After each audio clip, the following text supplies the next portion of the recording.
അപ്പോൾ നമ്മൾ ഇത് കൂട്ട് വെണ്ടയ്ക്ക മെഴുക്കോട്ട് വെക്കാൻ വേണ്ടി അരിയണം. അപ്പം ഇത് കൂട്ട് ഇങ്ങനെ ഇങ്ങനെ പീസ് പീസായിട്ട്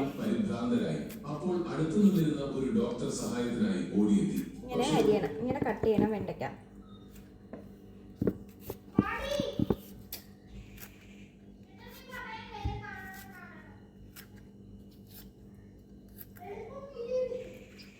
അതിന് കൂട്ടത്തിൽ നമുക്ക് 2 പച്ചമുളക് ഇടാം.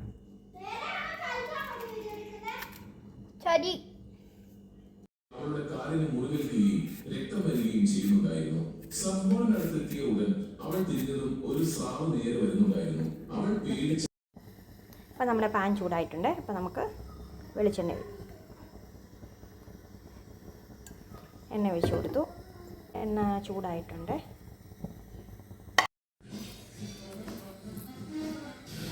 നമുക്ക് കടുക് ഇട്ട് കൊടുക്കാം.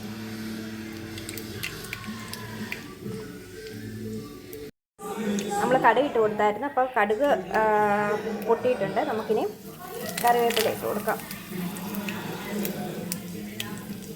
ഇനി നമുക്ക് അരിഞ്ഞ് വെച്ചിരിക്കുന്ന വെണ്ടയ്ക്കായും ഉള്ളിയും പച്ചമുളകും കൂടെ നമുക്ക് ഇതിൻ്റെ അകത്തോട്ട് ഇട്ട് കൊടുക്കാം.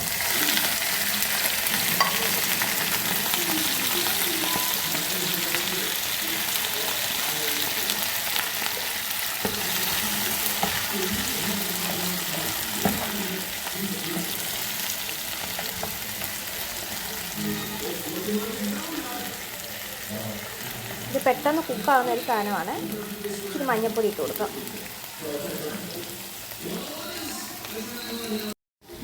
ഇനിയും കുറച്ച് ഉപ്പിട്ട് കൊടുക്കാം. ഇനി 5 മിനിറ്റ് അടച്ചു വെച്ച് നമുക്ക് വേവിക്കാം. സിമ്പിളായിട്ട് ഈസി ആയിട്ട് ചെയ്യാൻ പറ്റുന്ന ഒരു മെഴുക്കുവരട്ടിയാണ് ഇത്. അപ്പോൾ സ്കൂളിൽ പോകുന്ന കുഞ്ഞുങ്ങൾക്കും ഓഫീസിൽ പോകുന്നവർക്കൊക്കെ പെട്ടെന്ന് ഉണ്ടാക്കാൻ പറ്റുന്ന ഒരു റെസിപ്പിയാണ്. 5 മിനിറ്റ് കൊണ്ട് നമുക്ക് ഉണ്ടാക്കാൻ പറ്റും.